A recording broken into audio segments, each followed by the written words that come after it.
Pois bem, meus irmãos, nós estamos então dando sequência à série de mensagens, encontros transformadores com Jesus. Hoje nós vamos examinar a história que o evangelista Lucas nos narra no seu capítulo 7, a partir do versículo 36 até o versículo 50, de uma mulher que também não tem nome. Pelo menos não é dado nome a ela na narrativa. Ela é conhecida como a mulher pecadora que ungiu os pés de Jesus. O texto, eu vou passar a ler, os irmãos acompanhem, diz o seguinte: a palavra de Deus: convidou um dos fariseus para que fosse jantar com ele. Jesus, entrando na casa do fariseu, tomou o lugar à mesa. E eis que uma mulher da cidade, pecadora, sabendo que ele estava à mesa na casa do fariseu, levou um vaso de alabastro com um unguento.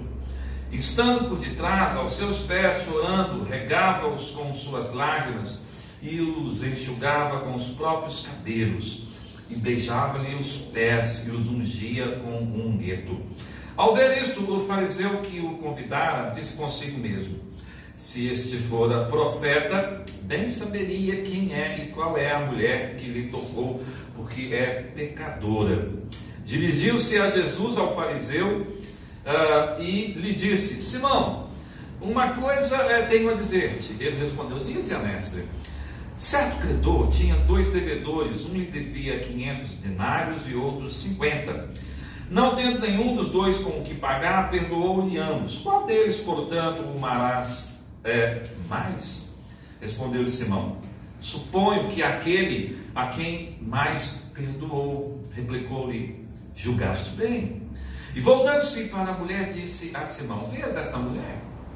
Entrei em tua casa e não me deste água para os pés, esta porém regou os meus pés com lágrimas e os enxugou com os seus cabelos. Não me deste ósculo, ela entretanto desde que entrei não cessa de me beijar os pés. Não me ungiste a cabeça com óleo, mas esta com bálsamo ungiu os meus pés. Por isso te digo: perdoados lhe são os seus muitos pecados, porque ela muito amou. Mas aquele a quem pouco se perdoa, pouco ama. Então disse a mulher: perdoados são os teus pecados. Os que estavam com ele à mesa começaram a dizer entre si: quem é este que até perdoa os pecados? Mas Jesus disse à mulher: a tua fé te salvou, vai-te em paz. Irmãos queridos, o escritor John Pollock, em sua biografia de Jesus, o livro dele chamado O Mestre, ele nos informa que nas últimas semanas do verão, provavelmente do ano 28 depois de Cristo, Jesus resolveu levar os 12 discípulos pela região montanhosa da Galileia.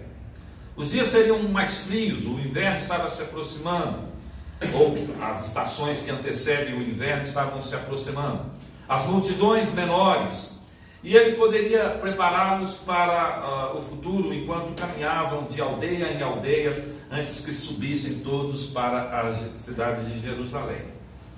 Além disso, os cidadãos de Cafarnaum, cidade que Jesus escolheu para residir, ou pelo menos para fixar residência, deixar ali sua mãe e seus irmãos, visto que ele era mais itinerante do que parava em casa, a cidade de Cafarnaum e das cidades vizinhas do Mar da Galileia comportavam-se como se ele nunca tivesse estado entre eles.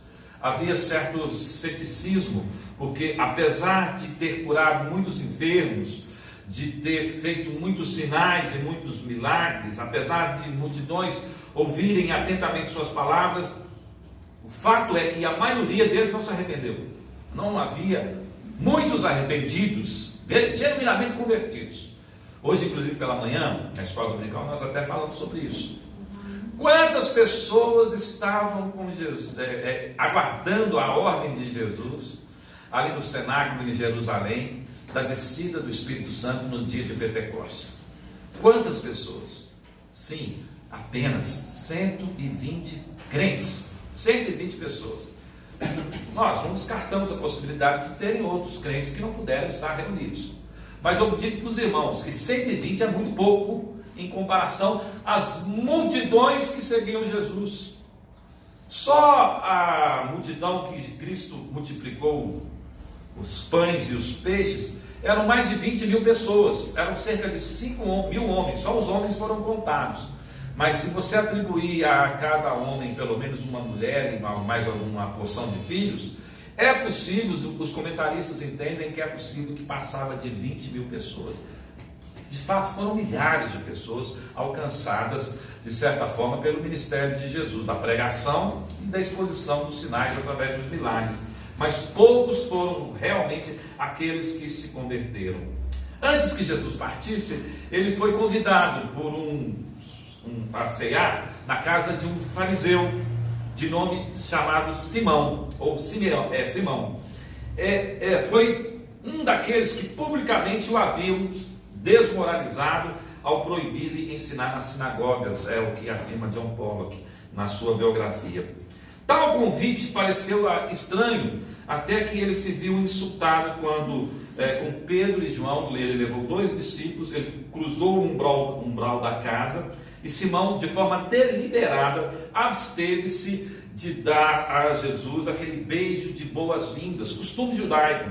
E nenhum servo de Simão trouxe aquela costumeira bacia com água para lavar os pés do convidado, para tirar-lhe o pó da rua.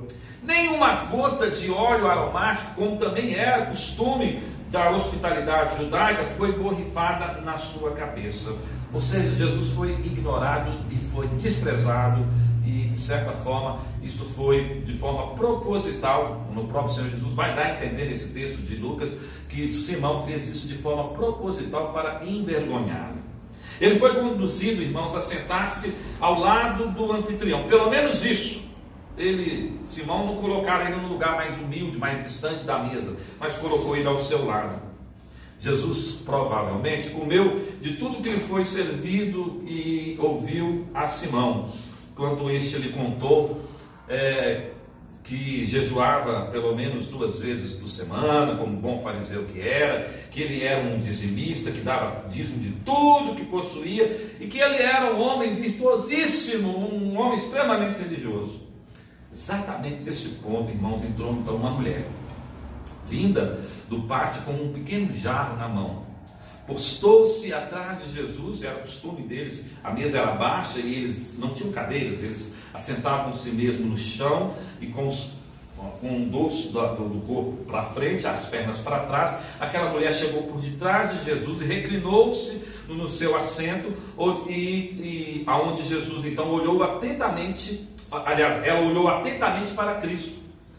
Embora nada houvesse fora de comum em observar a festa de um vizinho, este também é um costume estranho para nós ocidentais, né? Mas os costumes judaicos são muito interessantes. Quando alguém convidava uma pessoa rica ou uma pessoa de posses, convidava uma pessoa ilustre, como Jesus era, apesar de desprezado, ele era ilustre no sentido de que ele era uma pessoa famosa ali, pelo menos era a celebridade do momento, não se falava em outra coisa na Galileia nem na Judéia a respeito deste novo profeta que surgira desde então. E quando se convidava uma pessoa ilustre como Jesus ou como qualquer outro convidado famoso, era costume, e não era de se estranhar que os vizinhos mais pobres, eles entravam dentro da casa e ficavam nos corredores, ou às espreitas das janelas, observando e ouvindo as conversas que se tinham ali. Para nós isso é estranho, né? Só esquisito. Você já pensou? Você está fazendo um almoço, convida uma pessoa e de repente seu vizinho coloca o rosto dele lá na sua janela para ver o que você está fazendo. A gente vai achar que aquilo ali é uma intromissão. Mas não era o caso do costume judaico, isso era comum. Então o que acontece é que o que causa estranheza, o que causou estranheza e desconforto àquelas pessoas não foi o fato de uma mulher estar ali observando, se aproximando, mas foi o fato da fama ou da má fama que aquela mulher levava até então se aproximar de um mestre. Aquela mulher se aproxima. Ao fitar a Jesus, ela não consegue estancar as lágrimas dos seus olhos. Começou a chorar, e chorar copiosamente. Ela se ajoelhou numa posição de humildade e de adoração. Ela deixou que as lágrimas banhassem os pés descalços de Cristo, e enquanto os enxugava com seus longos cabelos, beijava-os repetidas vezes. De repente, ela quebrou um jarro e derramou o conteúdo sobre os pés de Jesus. De imediato, um delicioso odor deve ter inundado aquela sala. Jesus não se moveu, irmãos, exceto para virar-se e lançar à mulher um olhar de terna compaixão. Aquele olhar, só ele sabe dar. Quando ele fita um pecador arrependido e lhe transmite paz e doçura, com um simples olhar. Um olhar que não a condenava, mas nem a repelia. Simão, por outro lado, o anfitrião, controlava-se com muito dissabor. Seu sorriso cínico revelava seus pensamentos, que este homem não era um profeta, pois se o fosse, certamente teria de imediato percebido estar diante de uma pecadora. Quem sabe, até de uma prostituta. Nós não podemos afirmar que aquela mulher era uma prostituta, porque o fato de a Bíblia chamá-la de pecadora não significa necessariamente que ela era uma prostituta. Ela poderia ter outros pecados graves, mas ficou a fama, né? Como talvez seja uma mulher prostituta ou uma ex-prostituta. Certamente uma ex-pecadora. Uma ex-pecadora que agora é remida, arrependida. Jesus então se volta agora não para a mulher, mas para Simão. E ele provoca uma conversa dizendo: Simão, desejo dizer-lhe algo. Que é, mestre? Havia um credor que tinha 2 devedores, um lhe devia 500 e outro 50 denários. Nenhum deles tinha com que pagar. Assim ele cancelou as dívidas de ambos. Qual dos 2 devedores o amará mais? Simão replicou: suponho, um tanto talvez ressentido, que aquele que teve cancelado a maior dívida.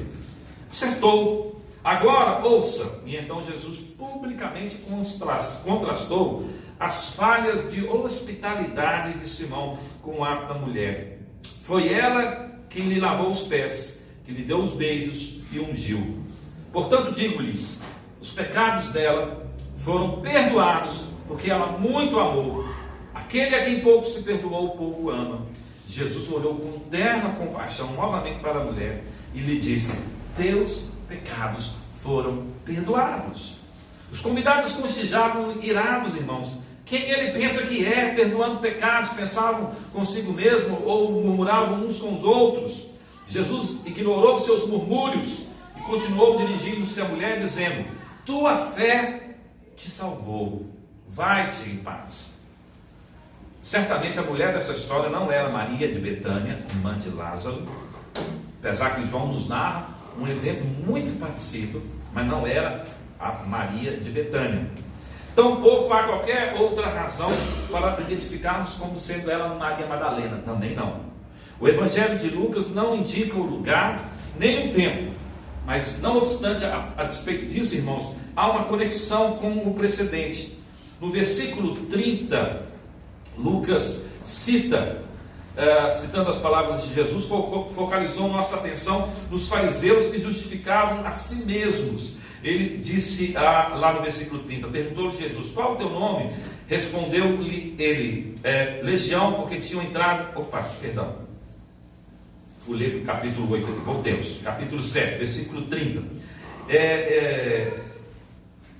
Lucas nos narra o seguinte: mas os fariseus e os intérpretes da lei rejeitaram, quanto a si mesmos, o desígnio de Deus, não tendo sido batizados por ele. Os fariseus se julgavam homens acima do bem e do mal, homens santos, intocáveis, de reputação ilibada, de caráter aprovado por eles mesmos, mas não por Deus. E nós temos aqui uma situação contrastante. Este fariseu, de nome Simão, que também não é nenhum Simão referido nos evangelhos, ele aparece somente aqui, convidou a Jesus para esta ceia. Por que teria ele feito esse convite? Não somos informados a razão deste encontro. Os versículos 44 a 46 que lemos aqui claramente indicam, contudo, que ele não agiu assim motivado pelo amor, porque amava Jesus. Diferentemente de Lázaro, que era amigo de Jesus e que tinha prazer de receber Jesus em sua casa, não é o caso deste fariseu. Nem mesmo por nutrir é levado em consideração por Jesus, como por exemplo Nicodemos, que foi encontrar com Jesus à noite. E nós somos narrados deste encontro respeitoso entre Nicodemos e Jesus lá no Evangelho de João, no seu capítulo 3. Talvez tenha sido motivado pela curiosidade, bem provável. Tendo ouvido que muitas pessoas estavam chamando o Senhor de grande profeta, né, como Lucas destaca no capítulo 7, versículo 16, talvez tenha convidado a Jesus para ver se havia nele algum fundamento desta fama que este assim chamado profeta estava adquirindo. Nem mesmo se pode excluir completamente a possibilidade de que ele quisesse ter uma oportunidade de encontrar uma base, talvez, já pensando em formular alguma acusação contra Jesus. De fariseus da época de Cristo, você pode esperar de tudo, inclusive uma cilada sorrateira para pegar Jesus em alguma contradição ou algum ponto em que ele pudesse ser denunciado e processado e condenado. Jesus aceita o convite e entra na casa do fariseu. Jesus nunca teve dificuldade nenhuma em entrar na casa de quem quer que seja. Ele comeu com os publicanos, ele comeu com Mateus, ele chamou Mateus para ser seu discípulo. Ele comeu na casa de Zaqueu também, outro publicano arrependido. Ele teve encontro também com os fariseus. Este relato de Lucas é uma prova que Jesus não fazia acepção de pessoas de forma alguma. Talvez ele pudesse ver ali uma oportunidade, certamente na agenda dele tinha um encontro com essa mulher. E esse relato que Lucas nos traz hoje serve para a nossa instrução. Sinceramente não sei se Simão tirou lições disso, mas nós podemos tirar a lição do que aconteceu ali naquela noite. Jesus aceita o convite e entra na casa do fariseu. Tão grande é a sua compaixão que não só come com os publicanos como Levi, lá em Lucas 5:29, mas também com o fariseu Simão e com outros fariseus quando convidam. Nós vamos extrair pelo menos 6 verdades nessa noite aqui deste texto, irmãos, que estamos examinando, deste encontro desta mulher de fama ruim, a pecadora, com o nosso Senhor Jesus Cristo. A primeira verdade que nós destacamos aqui, que podemos tirar como lição, é que quando um pecador é alcançado, sua motivação passa a ser dirigida por um senso de gratidão que lhe move a adorar a Cristo. Porque aquela mulher adentrou ali naquele ambiente, naquela sala, daquela forma, mesmo ela sendo tendo uma má fama, ela era má falada em toda aquela vila onde Jesus estava. Certamente aquela mulher era conhecida, e era conhecida da pior forma possível para uma mulher. Mas ela entra, não faz nenhum tipo de óbice e faz todos os sacrifícios possíveis e coloca a sua vida, inclusive, a risco de ser enxotada dali, até mesmo com violência. Ela entra naquele ambiente, não olha para ninguém, não presta atenção em nenhuma reprimenda. Não sabemos, mas é possível que alguém tenha talvez ralhado com ela, ou falado de uma maneira agressiva com ela. Ela não se importa, ela se lança aos pés de Jesus, e ao ver Jesus, ela começa a chorar, e suas lágrimas descendo sobre o rosto, começam a lavar os seus pés, e não tendo toalha, porque ela não foi para lavar os pés de Jesus, e provavelmente ela teve essa ideia naquele momento. Ela queria ter um encontro com Jesus. Ela levou um óleo, uma fragrância, não sabemos o valor, se era muito caro ou mais barata, mas ela levou uma fragrância com que ela ungiu a cabeça de Nosso Senhor.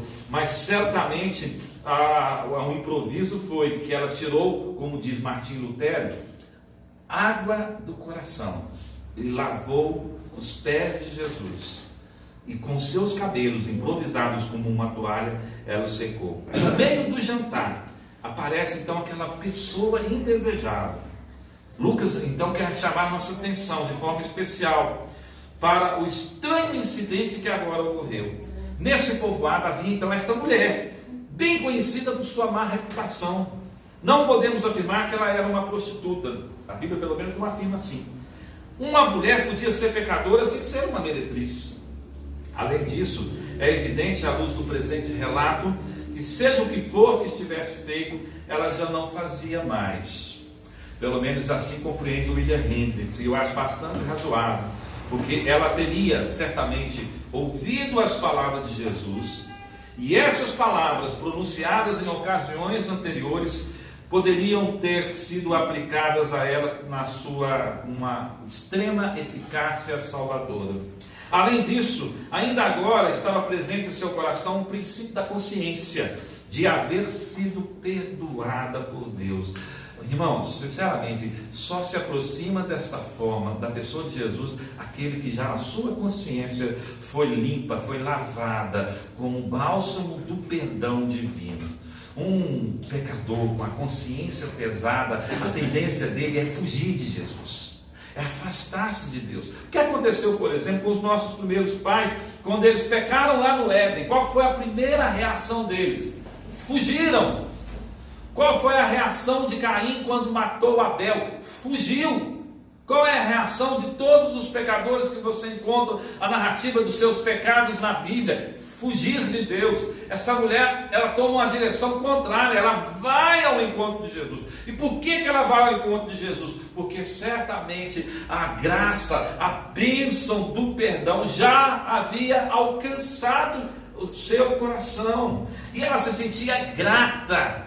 Certamente a sua má reputação para ela agora pouco importava, porque ela agora é uma nova criatura, ela passa a viver uma vida nova, diferente, seus pecados não acompanham ela mais, porque eles foram tratados, eles foram lavados pelo bálsamo do perdão de que Jesus oferecia àqueles que criam e creem ainda no seu nome. Portanto, ela se aproxima do Senhor agora com uma firme convicção de ter sido perdoada, e ela se aproxima com uma motivação extremamente santa. Ela quer demonstrar gratidão ao seu libertador. Ela quer demonstrar gratidão àquele que demonstrou amor. Ela quer demonstrar gratidão àquele que lhe estendeu a mão da compaixão. Não cause estranheza que, em certo sentido, lhe tenha sido permitido entrar na casa, como dissemos. Não era todo comum que as pessoas não convidadas entrassem numa casa onde se oferecia uma ceia. Geralmente, elas se sentavam ao longo das paredes a observar tudo que se passava, até mesmo se punham a dialogar com algum dos convidados. Não obstante, meus irmãos, esta mulher em particular, bem conhecida como fama de pecadora, teve coragem. Ela entrou na casa de um fariseu extremamente rigoroso. Isso é um fato extremamente inusitado. O único modo que a gente tem para explicá-lo é presumir que a urgência que ela tinha de expressar sua gratidão a Jesus era tão irresistível que nada podia detê-la a fazer o que tanto desejava. Aí eu pergunto a você, e você? Você também não deveria ter essa mesma urgência de demonstrar gratidão a Jesus por tão grande salvação que Ele fez na sua vida? Você também não deveria ter urgência de demonstrar gratidão por aquele que estendeu a mão da compaixão para você, aquele que declarou seus pecados cancelados, perdoados, sua dívida paga, aquele que derramou sangue na cruz do Calvário para remir você de todo o poder da culpa do pecado e libertar você desse império das trevas, transportando você e eu para o reino reino de luz da sua maravilhosa graça. O que nós temos feito então, irmãos, para demonstrar a urgência de nossa gratidão? Como você tem demonstrado a urgência da gratidão no seu coração? Você tem adorado a Deus como Ele merece ser adorado? Você tem se prostrado aos seus pés como Ele merece receber também a sua adoração de joelhos? Você tem derramado suas lágrimas aos seus pés? E olha que aquela mulher não foi ali pedir nada. Nada. Eu fico pensando o seguinte, e me veio um pensamento aqui agora. Os defensores do evangelho triunfalista, eles não tem como pegar essa mulher como exemplo para eles, porque ela não foi ali pedir nada. Ela não está pedindo cura, ela não está pedindo prosperidade, ela não está pedindo marido, ela não está pedindo absolutamente nada. O texto nos conta que ela simplesmente foi lá adorar Jesus, servi-lo da forma mais humilde e sincera possível. O que nós temos feito para demonstrar também nosso senso de gratidão a Jesus? Isso deve ser motivo de nossa reflexão nessa noite. Segunda verdade que a gente extrai aqui: quem muito foi perdoado não mede esforços nem custos para dar a Cristo ações de graça com o que tem de melhor. Esmagada por um genuíno pesar de sua vida pecaminosa pregressa, a mulher se põe aos pés de Jesus. Ela tinha vindo com o intuito de ungir Jesus com um perfume. Note, com um perfume caro e fragrante. Não simplesmente com azeite de oliva comum, mas com um perfume que tinha um valor que poderia ser mensurado. Nada é demasiadamente bom para que seja oferecido a Jesus. Não pense você, eu vou dar o de melhor para Jesus e ele vai ficar muito feliz com isso. Olha, tudo que nós dermos para ele, o melhor que seja, ainda é muito pouco, porque nada é demasiadamente bom para se dar a Cristo. Mas o fato é que quando ela se vê ali, ela não hesita. Aliás, ela se sente vencida pela emoção. Um pesar esmagador pela vida pregressa dela, pelo pecado, se mescla com profunda gratidão pelo presente senso de perdão. O seu coração transborda de amor e reverência por aquele que lhe abriu os olhos e produziu uma transformação tão radical em sua vida. E o resultado é, ela explode em lágrimas. Qual foi a última vez que você chorou aos pés de Jesus? Qual foi a última vez que você deixou o seu coração ser movido com forte emoção diante da presença real de Jesus Cristo em sua vida? Como eu já disse e repito, Lutero chama essas lágrimas de água do coração. Eu acho isso lindo. E essas águas do coração, elas caem sobre os pés de Jesus. Impulsivamente, ela faz o que naqueles dias nenhuma mulher podia fazer em público. Ela quebra um protocolo, ela quebrou vários protocolos. Aliás, os encontros que nós temos examinado aqui nessa série de sermões, Jesus é expert em quebrar paradigmas, em mover o coração das pessoas de tal forma que certos protocolos são quebrados, simplesmente desprezados. E essa mulher, ela quebra um protocolo. O que ela faz? Ela desprende os cabelos. O costume da época era que as mulheres levavam seus cabelos presos e com véu. Ela desvela seu cabelo, ela desprende seu cabelo, e com ele solto, ela passa a improvisá-lo, como disse, como toalha. Inclina-se com os cabelos soltos, enquanto continua a chorar sem cessar. Vai secando os pés de Jesus, beija-os, e tendo o jarro já quebrado, ela derrama o perfume neles.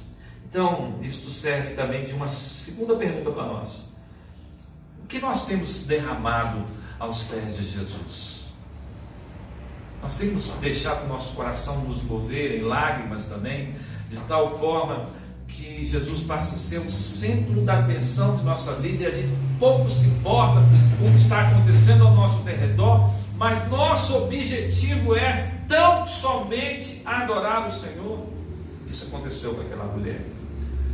Uma terceira verdade que nós podemos extrair desta passagem é que os religiosos moralistas não entendem a motivação nem o sentimento de quem verdadeiramente foi alcançado pela graça.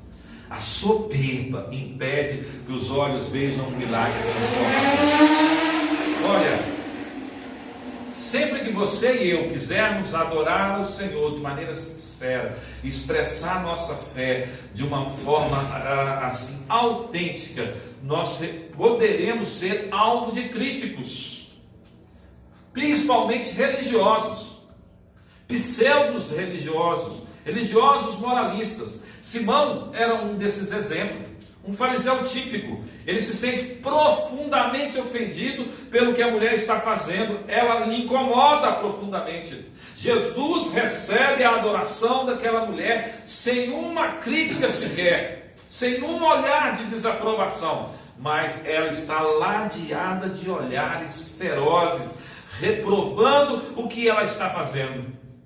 Além disso, Simão sente-se ferido em seus brios pelo fato de Jesus tolerar tal conduta da parte dela. Ele se incomoda de Jesus não a reprimi-la. Mas justiça seja feita. Esse não é um comportamento só dos fariseus, não. Os discípulos de Jesus, certa feita, também fizeram isso. Eles ficaram extremamente incomodados. Uma dessas ocasiões que eu vi, que trago agora à minha memória e expresso aos irmãos, foi quando as pessoas levaram crianças para perto de Jesus e ele as colocou em seu colo. Os discípulos ficaram extremamente incomodados com aquilo e começaram a falar: Jesus, desperte essas crianças, elas estão nos incomodando o nosso trabalho aqui. E Jesus então pegou uma mais firmemente no seu colo e disse: olha para essa criança, se vocês não se tornarem como uma criança, vocês não poderão entrar no reino dos céus. Não impeçais, não as embaraceis, porque destas crianças é o reino dos céus. Irmãos, os moralistas, os religiosos, sejam eles fariseus ou não, eles se incomodam com pouca coisa, ou com coisa que não deveriam se incomodar. Mas Jesus, ele está acima destas questiúnculas, desses murmúrios humanos. Simão, com sua autojustiça, não entendia ou não queria crer que Jesus se associasse com os pecadores para que estes mesmos se convertessem e fossem salvos. Ele estava pouco ligando se essa mulher tinha sido alcançada, se estava sendo alcançada, se a vida dela poderia ser transformada. Você não vê compaixão nos olhos e no comportamento, nos pensamentos de um falso religioso, de um moralista. Ele está mais preocupado com as aparências do que com verdadeira transformação.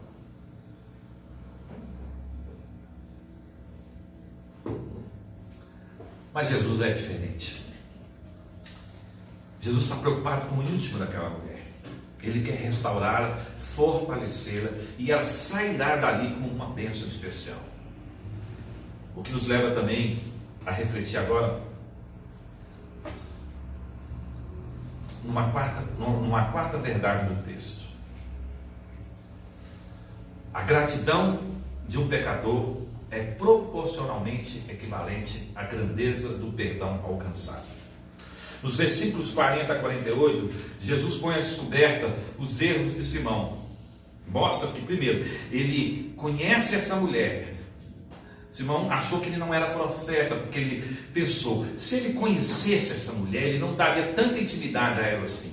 Mas Jesus conhece essa mulher, conhece a sua história pregressa, conhece a sua condição presente, assim como ele conhece Simão e o que lhe passa no coração e os seus pensamentos. Segunda coisa, ele também, ou ele até mesmo sabe o que Simão está dizendo dele. E terceiro, ele é consequentemente profeta. Aliás, aquele que sonda os corações e mentes é o nosso Senhor. Em quarto lugar, ele é nada menos que um divino Salvador, investido com autoridade para perdoar pecados. A mulher reconheceu essas características de Jesus, mas Simão não. Quando Jesus diz a Simão: tenho algo a dizer, o hospedeiro se sente curioso em saber do que se trata. Então responde: vai em frente, mestre, fale. Então vem a parábola dos devedores. Ela quase não necessita de explicação, porque a conclusão é óbvia. Em termos breves, o sentido é este. Certa vez, 2 homens contraíram dívida com um agiota. A dívida era de um era equivalente ao que um trabalhador comum ganharia em 500 dias, mais de um ano, sem contar os dias de repouso. O outro equivalia ao que um trabalhador obtém pelo trabalho de 50 dias. Um devia 500 dias de trabalho, o outro devia 50 dias de trabalho. Não obstante nenhum deles poder pagar, o que faz o agiota? Em vez de lançar os 2 devedores no cárcere, porque poderia, e a lei da época dava a ele essa prerrogativa, generosamente, liberalmente, perdoou a dívida de ambos. Provavelmente, olhando fixamente para Simão, então, Jesus lhe pergunta: ora, Simão, qual desses 2 devedores revelará mais amor para com aquele que lhe perdoou, o agiota? com espírito de indiferença real, ou fingindo, não sabemos, Simão, constrangido e perguntando a si mesmo o que Jesus está tentando provar, responde: suponho, penso, presumo, que foi aquele que tinha uma dívida maior, a que lhe foi cancelada. E Jesus disse: acertou, é isso mesmo. Irmãos, quem muito é perdoado, muito é grato. Quem pouco é perdoado, pouco é grato. O fato é que eu e você fomos muitíssimo perdoados. Jesus está contando a minha história. Ele está contando a sua história. Nós não devíamos 500 dias de trabalho, não. Nós devíamos milhares de dias. Dívida impagável. E nós recebemos um perdão imensurável que não se pode medir. E a nós só nos cabe, irmãos, ter o mesmo espírito de gratidão desta mulher, outrora pecadora. Porque também nós, outrora, éramos pecadores. Talvez tão terríveis como ela, ou até pior do que ela. Sabe-se lá a história de cada um de nós aqui. O fato é que nós temos um grande motivo para sermos gratos ao Senhor. E a nossa gratidão deve ser proporcionalmente equivalente à grandeza do perdão que alcançamos. Ou seja, nós temos razão para ser gratos a Jesus todos os dias da nossa existência. Todas as manhãs que despertarmos do sono da noite, nós devemos falar: Senhor, sou grato por tão grande salvação, por tão grande perdão, por tão grande bênção que alcançou a minha vida. Eu e você, como aquela mulher, devemos nos prestar a este serviço de adorar o Senhor com nossa gratidão. A quinta verdade que está em nós: Jesus jamais ignora aqueles que se aproximam dele com um coração grato, de forma humilde e servil. Em sua grande paciência, e nosso Senhor é o Pai da paciência, Jesus limita seu comentário sobre a resposta de Simão à afirmação que o fariseu julgou ser correta. Então, muito dramaticamente, o mestre dirige a atenção de Simão agora para a mulher. Simão a estaria vendo, teria entendido a importância das ações dela. Entrei em sua casa, continua Jesus, sem sequer acrescentar, e ele diz: entrei em sua casa por um convite seu.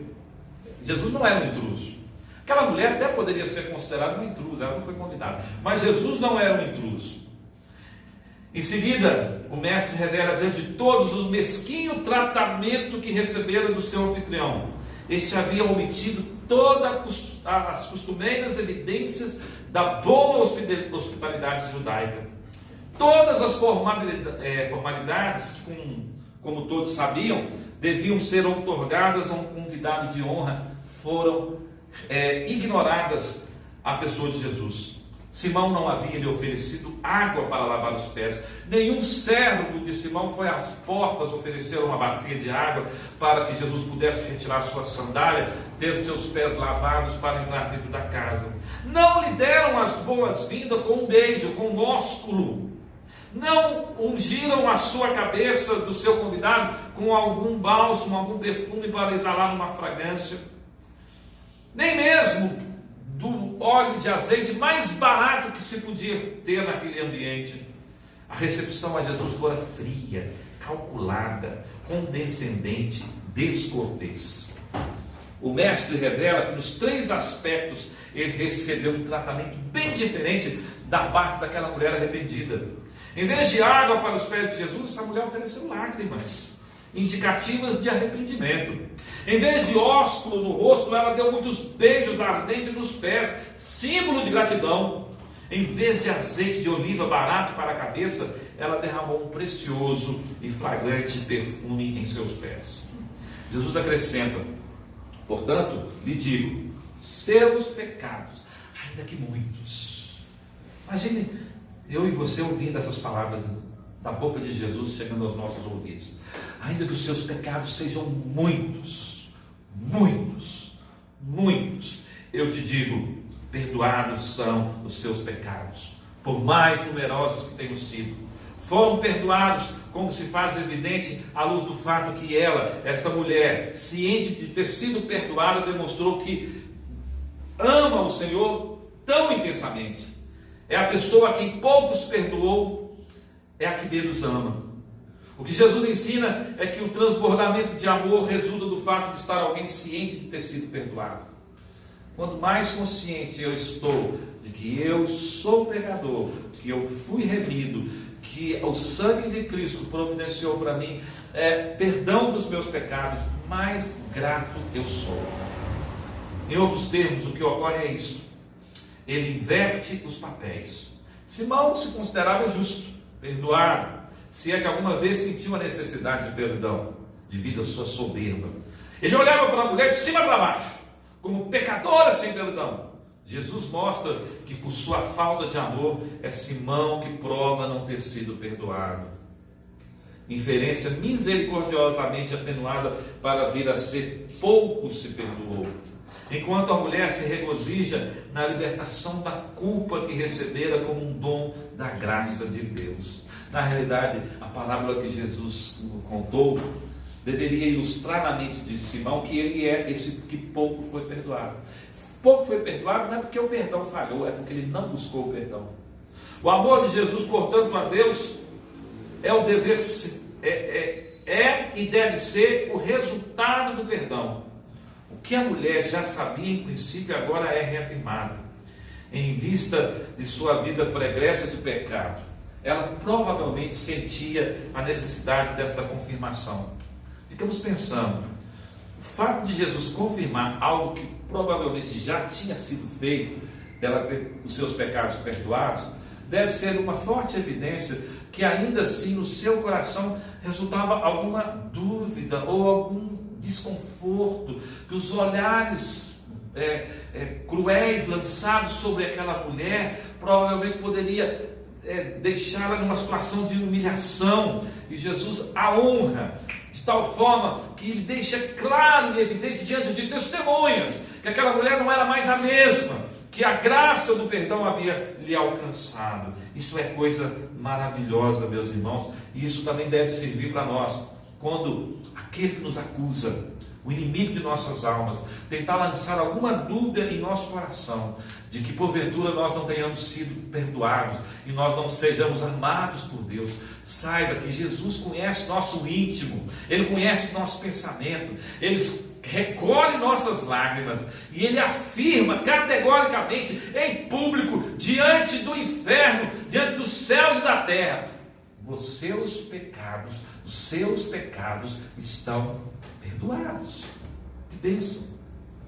Sexta e última verdade que podemos extrair aqui é: Jesus tem autoridade, Ele tem, para nos abençoar com a bênção de perdão, com a bênção do perdão dos nossos pecados, e isso traz verdadeira paz para nós.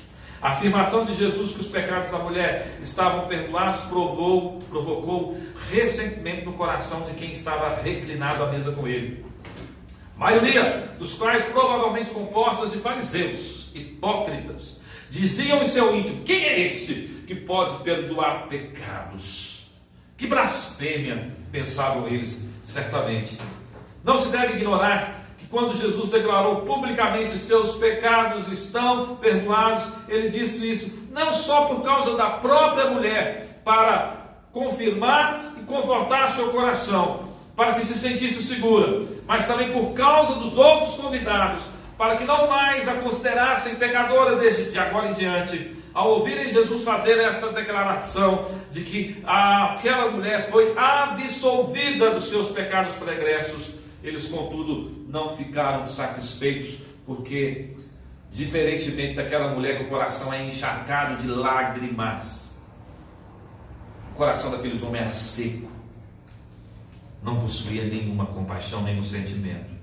Não obstante, Jesus se passa por alto o que está ocorrendo no coração dessas pessoas autossuficientes. No entanto, ele não ignora a mulher, passa por alto daqueles homens, não deu nenhuma resposta aos murmúrios que saíram da boca daqueles homens. Mas aquela mulher, Jesus tem resposta para ela. Jesus tem resposta para mim, tem resposta para você, Ele tem resposta para nós todos. Ele pouco se importa com os nossos críticos. Os nossos críticos receberão a resposta de Cristo no momento certo, no dia do juízo. Mas para os seus servos, para aqueles que foram alcançados pelo perdão, Jesus sempre tem uma resposta para as nossas inquietações. Em poucas palavras, Jesus disse: sua fé te salvou, vai em paz. Essa fé é sempre um dom da graça de Deus. É a humilde confiança da mulher em Jesus.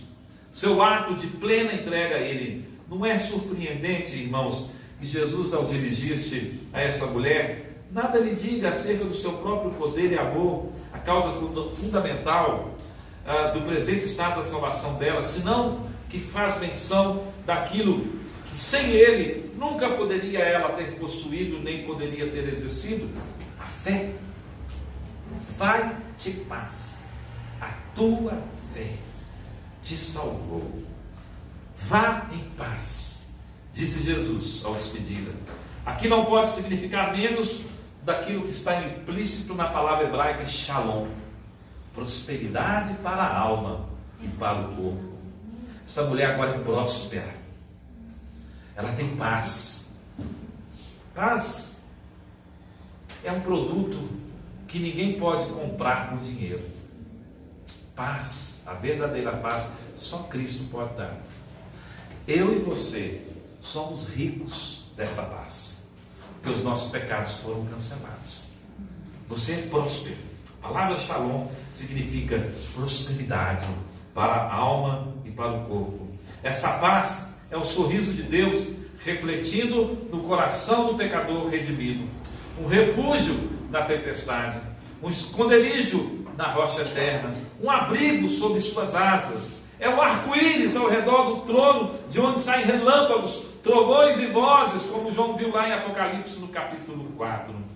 Irmãos queridos, concluindo, que Deus possa, em sua rica graça, produzir em nós corações tão gratos como o coração dessa mulher ex-pecadora. Sim, certamente como eu e você continuamos pecadores, ela continuou sendo pecadora, mas não aquela pecadora.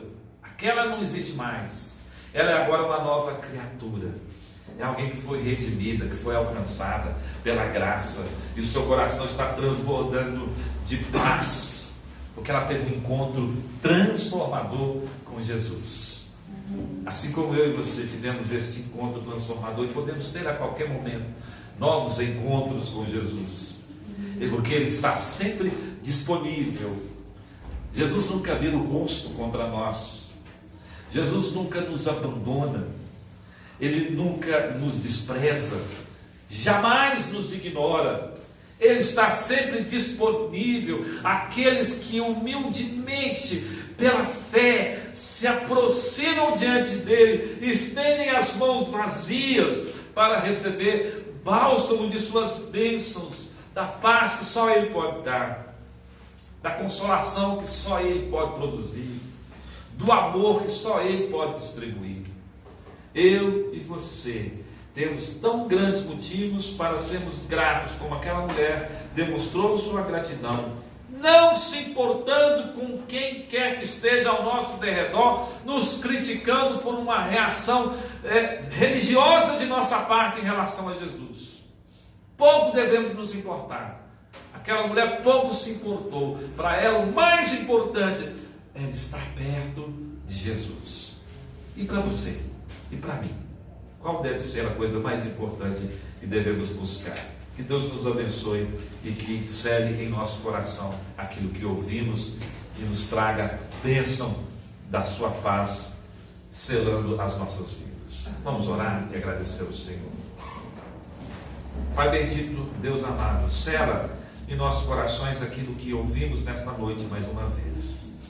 Dai-nos um coração tão grato como o coração desta tua serva que aparece nesse relato do Evangelho.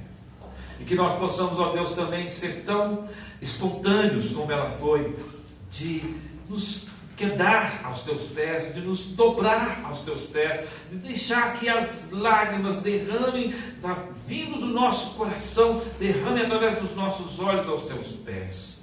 Possamos, ó Deus, adorá-lo e amá-lo, servir da melhor forma, a forma mais humilde, com os nossos recursos, não medindo nenhum esforço, ó Deus, nem custos, para estar sempre próximo a Ti, Te adorando, junto com os nossos irmãos, por todos os dias de nossa vida, até aquele bendito dia que o Senhor nos chamar à sua presença, ou aquele bendito e maravilhoso dia, o dia mais importante da humanidade, quando o Senhor retornar nos ares para buscar a tua noiva, que somos nós.